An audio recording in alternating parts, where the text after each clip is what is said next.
दोबारा महंगा कर दिया है, रात को महंगा हुआ। ओ सर जी, पहले हमारी इतनी कम सैलरी है, इसमें तो पहले गुजारा नहीं हो रहा था, अब कैसे होगा सर?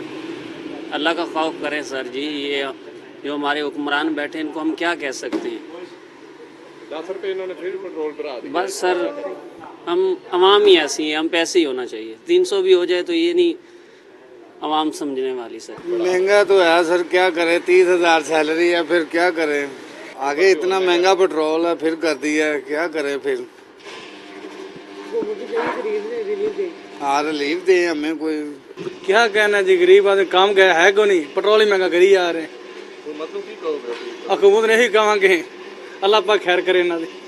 दुआवां देवांगे हुकूमत ਨੂੰ। पेट्रोल महंगा हो गया। ਸਰ ਮਹਿੰਗਾਈ ਤੇ ਪਹਿਲੇ ਆਲਰੇਡੀ ਬਹੁਤ ਜ਼ਿਆਦਾ, ਗਰੀਬ ਬੰਦਾ ਤੇ ਪਹਿਲੇ ਪਿਸ ਰਿਹਾ ਤੇ ਹੁਣ ਇਹ ਹੀ ਕਹਿ ਸਕਦੇ ਹਾਂ ਕਿ ਅੱਲਾ ਹੀ ਹਾਫਿਜ਼ ਹੈ ਆਵਾਮ ਦਾ। उनकी गई जनाब, हर आए दिन महंगाई हो रही है, किहड़ी चीज़ सस्ती हो रही है। गरीब बंदे वास्ते जीना मुश्किल हो गया हूँ। तनख्वाहदार बंदा ਜਿਹੜਾ ਉਹਦੇ ਵਾਸਤੇ ਜਿਹੜਾ हुकूमत ਨੂੰ ਕੀ ਕਿਹਾ ਜਾ ਸਕਦਾ? हुकूमत गरीब बंदे वास्ते कुछ सोचना चाहिए उन्होंने कि गरीब बंदा किस साइड पे जाए। बिजली वेखो दिन ब दिन महंगी हो रही है, हर चीज़ महंगी हो रही है, कोई ऐसी चीज़ नहीं जो सस्ती हो रही हो। हम पेट्रोल महंगा है, हर चीज़ किराए, हर चीज़ ऑटोमेटिकली महंगी हो जानी है। इसलिए गवर्नमेंट को सोचना चाहिए गरीब बंदा ਜਿਹੜਾ कि वो तनख्वाहदार बंदा किस साइड से जाएगा। गवर्नमेंट तनख्वाह 35,000 मुकर्रर कर रही है, लेकिन 35,000 पूरा करके दसे किसे पूरा होता है महीना, किसे निकलता है? बिजली का बिल सारे खर्चे ने। गवर्नमेंट ਕੀ ਕਹਿਣਾ ਸਰ ਜੀ, ਆਵਾਮ ਦੇ ਨਾਲ ਹੀ ਆ ਸਰ ਜੀ, ਹੁਣ ਕੀ ਕਰ ਸਕਣਾ, ਮਾੜੇ ਬੰਦੇ। ਹਾਂਜੀ ਸਰ,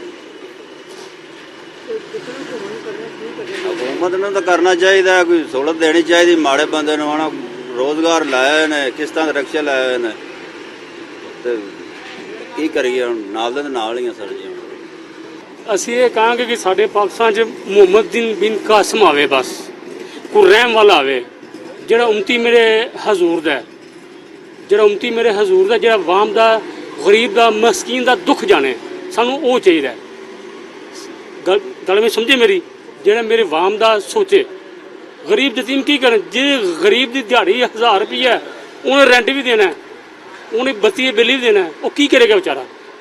ਦੱਸੋ, ਚਾਰ ਉਹਦੇ ਬੱਚੇ ਨੇ, ਕੀ ਕਰੇਗਾ ਵਿਚਾਰਾ? ਇਹਨਾਂ ਨੂੰ ਅੱਲਾਹ ਤਾਲਾ ਕੋਈ ਜ਼ਾਬ ਵੀ ਲੈ ਆਵੇ ਪਾਕਿਸਤਾਨ 'ਤੇ, ਉਹ ਬਿਹਤਰ ਜੇ, ਇਹ ਫਨਾ ਹੀ ਹੋ ਜਾਵੇ। ਮੈਂ ਸਹੀ ਕਹਿ ਰਿਹਾ ਜੀ।